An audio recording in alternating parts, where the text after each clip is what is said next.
Capítulo 16. Senhor, Senhor. Deus misericordioso e compassivo, tardio em irar-se. Êxodo 34:6. Quem é Deus? Se fôssemos escolher apenas uma passagem do Antigo Testamento para responder a essa questão, seria difícil evitar Êxodo 34. Deus está se revelando a Moisés, fazendo com que sua glória passe por ele, depois de colocá-lo na fenda da rocha. Êxodo 33:22. Nesse momento crítico, lemos: O Senhor desceu numa nuvem e, pondo-se junto a ele, proclamou o nome do Senhor. Tendo o Senhor passado diante de Moisés, proclamou: Senhor, Senhor, Deus misericordioso e compassivo, tardio em irar-se e cheio de bondade e de fidelidade, que usa de bondade com milhares, que perdoa a maldade, a transgressão e o pecado, que de maneira alguma considera inocente quem é culpado, que castiga o pecado dos pais nos filhos e nos filhos dos filhos, até a terceira e quarta geração. Tirando a própria encarnação, talvez esse seja o ponto alto da revelação divina em toda a Bíblia. Uma forma objetiva de demonstrar isso é como este texto é utilizado no decorrer do Antigo Testamento. Vez após outra, os profetas posteriores a Moisés recorrem a estes dois versículos de Êxodo para afirmar quem Deus é. Uma dessas ocorrências está no contexto imediato do versículo que consideramos há pouco, Lamentações 3:33. No versículo anterior da passagem, Deus é descrito como tendo compaixão segundo a grandeza de sua misericórdia. Lamentações 3:32. E o autor usa diversas das principais palavras em hebraico por trás da revelação de Êxodo 34:6 e 7. Muitos outros textos também ecoam Êxodo 34, incluindo Números 14:18, Neemias 9:17, 13:22, Salmos 5:8, 69:14, 86:5 e 15, 103:8, 145:8, Isaías 63:7, Joel 2:13, Jonas 4:2 e Naum 1:3. Êxodo 34, do 6 ao 7, não é uma descrição pontual, um comentário periférico e passageiro. Nesse texto, ascendemos ao próprio centro de quem Deus é. Walter Brueggemann, estudioso do Antigo Testamento, dá um lugar especial a esse texto em sua Theology of the Old Testament, Teologia do Antigo Testamento, chamando-o de uma caracterização estilizada extremamente importante e bem intencional de Yeshua, uma formulação tão estudada que pode ser considerada uma espécie de declaração normativa clássica a que Israel regularmente retornaria, merecendo o rótulo de credo. Qual seria então o credo de Israel sobre quem Deus é? Não é o que esperamos. O que você pensa quando ouve a expressão a glória de Deus? Você imagina o tamanho imenso do universo? Uma voz trovejante e assustadora que vem das nuvens? Em Êxodo 33, Moisés pede a Deus: rogo-te que me mostres a tua glória. Como Deus responde? Farei passar toda a minha bondade diante de ti. Bondade. A glória de Deus não tem a ver com a grandeza de Deus e não com a sua bondade? Bem, aparentemente não. Então Deus continua a falar de como ele tem misericórdia e graça de quem ele quiser. Após, ele diz a Moisés que ele lhe posicionará na fenda da rocha e que novamente a sua glória passaria. Quando o Senhor passasse, novamente a sua glória é definida em 34, do 6 ao 7, como sendo uma questão de sua misericórdia e graça.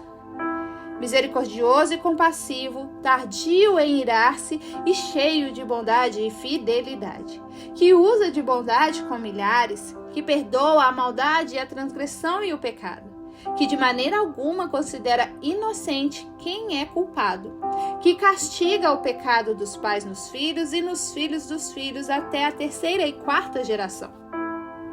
Quando falamos da glória de Deus, estamos falando de quem Deus é, de o que Ele é, de seu resplendor singular, do que torna Deus, bem, Deus. E quando o próprio Deus define o que é a sua glória, Ele nos surpreende maravilhosamente. Os nossos instintos mais profundos esperam que Ele troveje, rodando o martelo, executando o seu juízo. Esperamos que a inclinação do coração seja retribuir nossos desvios. Então, Êxodo 34 segura o nosso braço e nos faz parar. A inclinação do coração de Deus é a misericórdia. A sua glória é a sua bondade. A sua glória é a sua humildade, pois grande é a glória do Senhor. Embora o Senhor seja sublime, Ele atenta para o humilde. Salmos 138, 5 e 6. Considere as palavras de Êxodo 34, do 6 ao 7. Misericordioso e compassivo. Essas são as primeiras palavras que saem da boca de Deus após proclamar o seu nome. O Senhor, ou Eu sou. As primeiras palavras. As únicas 2 palavras que Jesus utiliza para descrever o seu coração são manso e humilde. Mateus 11, 29. E as primeiras 2 palavras que Deus utiliza para se descrever são misericordioso e compassivo. Deus não revela a sua glória como Senhor, Senhor, exigente e preciso, ou Senhor, Senhor, tolerante e conveniente. A sua maior prioridade, mais profundo deleite e primeira reação ao seu coração são misericórdia e compaixão. Ele gentilmente se acomoda ao nosso nível ao invés de nos atropelar com o dele. Tardio em irar-se. O termo hebraico diz literalmente de narinas longas. Imagine um touro raivoso arrastando as patas na terra, relinchando em alto som com as narinas inchadas. Isso seria narinas curtas, por assim dizer. Mas o Senhor tem narinas longas. Ele não é a flor da pele. Demora uma provocação bem acumulada para suscitar a sua ira. Diferentemente de nós, que frequentemente somos represas emocionais prestes a quebrar. Deus aguenta bastante. É por isso que o Antigo Testamento fala que Deus é provocado à ira pelo seu povo dúzias de vezes, especialmente em Deuteronômio, 1ª e 2ª Reis e Jeremias. Mas não se diz a nós, uma vez sequer, que Deus é provocado ao amor ou à misericórdia. A sua ira requer provocação. A sua misericórdia está engatilhada, prestes a transbordar. Nossa tendência é pensar: a ira divina está engatilhada, prestes a explodir. A misericórdia divina demora a vir. É exatamente o contrário. A misericórdia está prestes a explodir com o menor empurrãozinho. Para seres humanos caídos, como aprendemos no Novo Testamento, acontece o contrário. Somos provocados a amar uns aos outros, segundo Hebreus 10, 24. Yahvé não precisa de provocação para amar, somente para se irar. Nós não precisamos de provocação para nos irar, somente para amar.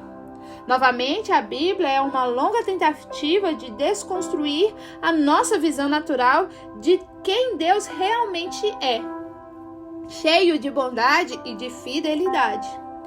Isso são termos pactuais. Há uma palavra hebraica por trás de bondade. É a palavra hesed, que se refere ao compromisso especial de Deus com o povo a quem ele alegremente se vinculou numa aliança pactual inquebrável. A palavra fidelidade reforça esse ponto. Ele nunca vai jogar as mãos para o alto frustrado, mesmo com todas as razões que o seu povo lhe dá para tanto. Ele se recusa a até mesmo cogitar a ideia de nos abandonar à nossa própria sorte ou de afastar nossos corações de nós, como fazemos com quem nos machuca. Portanto, ele não simplesmente passa por um compromisso pactual de mãos abertas, mas transborda nele. O seu compromisso determinado por nós nunca se seca. Que a sua bondade como milhares. Isso poderia ser igualmente traduzido como que guarda a misericórdia por até 1000 gerações. Como se afirma explicitamente em Deuteronômio 7:9. Saberás que o Senhor, seu Deus, é Deus.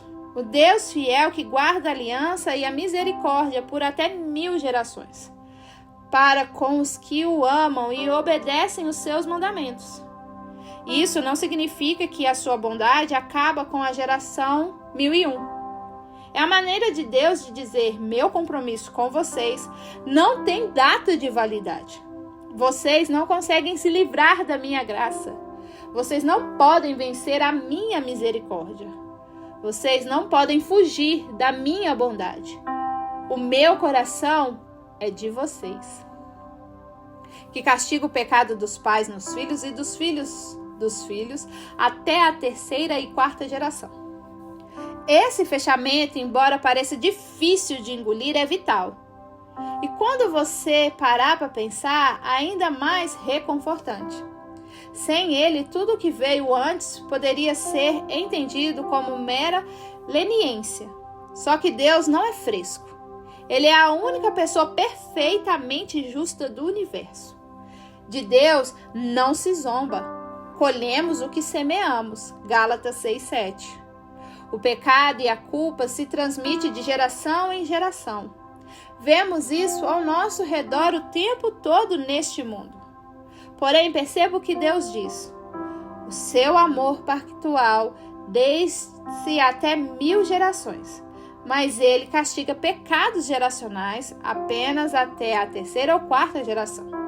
Viu a diferença? Sim, os nossos pecados serão transmitidos para os nossos filhos e netos. Todavia, a bondade de Deus será transmitida de modo inexoravelmente e engolirá todos os nossos pecados. As suas misericórdias viajam até 1000 gerações, superando em muito a 3ª ou 4ª geração. Deus é assim, segundo a sua própria palavra. Esse é o seu coração. A assimetria de Êxodo 34, do 6 ao 7, nos impressiona. Misericórdia e amor ocupam a maior parte do espaço. A justiça retributiva é reconhecida, mas quase como um adendo. Joe Owen formulou bem ao comentar esta passagem. Quando Deus solenemente declarou plenamente a sua natureza pelo seu nome, para que o conhecêssemos e temêssemos, ele o fez enumerando aquelas propriedades que poderiam nos convencer de sua compaixão e longanimidade, mencionando apenas no fim a sua severidade, como aquilo que somente será exercido contra aqueles que desprezam a sua compaixão. Os puritanos entendiam que nessa revelação a Moisés, Deus estava abrindo o fundo do seu coração. Na suprema revelação de Deus de todo o Antigo Testamento, o próprio Deus não sente a necessidade de equilibrar a comunicação da misericórdia com comunicações imediatas e proporcionais da sua ira.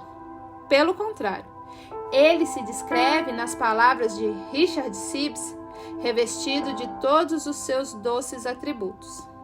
Sibbes continua e diz: se pudéssemos conhecer o nome de Deus e ver como Deus aproveu nos revelar e se agradou de se desvelar a nós, conhecendo-nos pelos nomes que aqui proclama, mostrando que a sua glória, a glória do Senhor no Evangelho, brilha especialmente na sua misericórdia. O que vemos em Êxodo 34 e o que Owen e Sibbes confirmam ecoa pelo resto da Bíblia. como em Isaías 54, 7 a 8, onde o Senhor diz: por um breve momento te deixei, mas te trarei de volta com grande compaixão. Escondi o meu rosto de ti por um instante, no impulso de indignação, mas me compadecerei de ti com amor eterno, diz o Senhor, o teu Redentor. A partir de certo ângulo, a vida cristã é a longa jornada de deixar para trás, ano após ano, as nossas suposições naturais de quem Deus é, substituindo-as lentamente pela insistência do próprio Deus de que Ele é. Isso é difícil e leva tempo. Vários sermões e muitas aflições são necessárias para que creiamos que o coração de Deus é misericordioso e compassivo, tardio em irar-se. A queda de Gênesis 3 não só nos trouxe condenação e exílio. A queda também entrincheirou nas nossas mentes pensamentos obscuros sobre Deus. Pensamentos que somente são cortados pela raiz após uma exposição prolongada ao Evangelho no decorrer de vários anos. Talvez a maior vitória de Satanás na sua vida hoje não seja o pecado em que você regularmente cai, mas os pensamentos obscuros sobre o coração de Deus que fazem você buscar esse tipo de coisa e lhe deixam frio diante dele logo depois que acontece. Contudo, é claro, a prova final de quem Deus é não se encontra em Êxodo, mas em Mateus, Marcos, Lucas e João.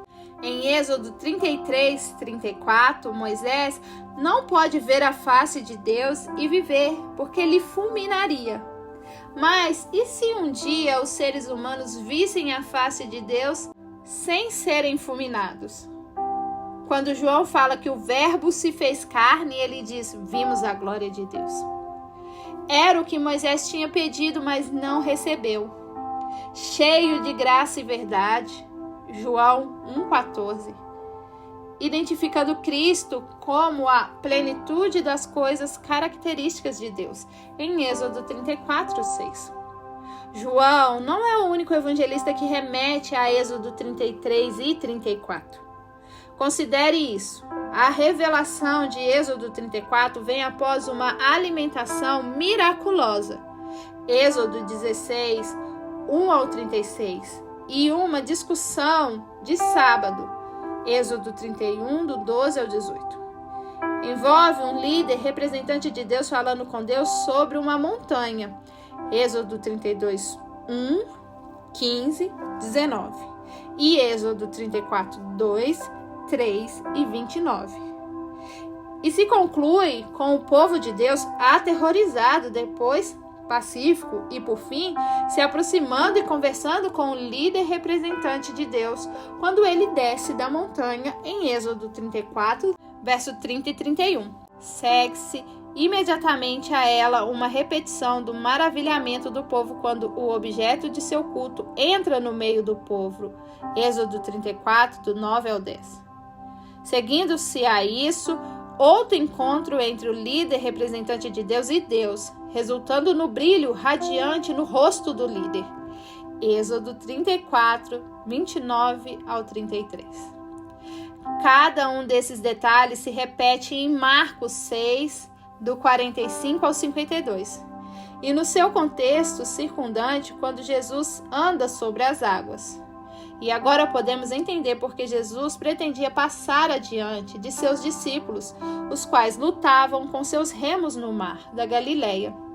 O texto diz que, e vendo-os cansados de remar, porque o vento lhes era contrário, foi ao encontro deles andando sobre o mar, pela 4ª vigília da noite, e queria passar diante deles. Marcos, capítulo 6, verso 48. Por que ele queria passar diante deles? A razão é que Jesus não queria simplesmente passar os seus discípulos no mesmo sentido que um carro ultrapassa o outro no trânsito. O seu passar é bem mais significante quando visto no seu pano de fundo veterotestamentário. O Senhor diz 4 vezes em Êxodo 33 e 34 que ele passaria diante de Moisés, sendo que a Septuaginta, a tradução grega do Antigo Testamento, usa a mesma palavra, parechomai, que Marcos. O Senhor passou diante de Moisés e revelou que a sua glória mais profunda é vista na sua misericórdia e graça. Jesus veio para fazer em carne e osso o que Deus fez em vento e voz no Antigo Testamento. Quando vemos o Senhor revelando o seu caráter mais genuíno a Moisés, em Êxodo 34, estamos vendo a sombra que um dia cederá à realidade. Jesus Cristo, nos Evangelhos, vimos em 2D, o que explodiria no nosso contínuo espaço-tempo em 3D séculos depois, no clímax de toda a história humana.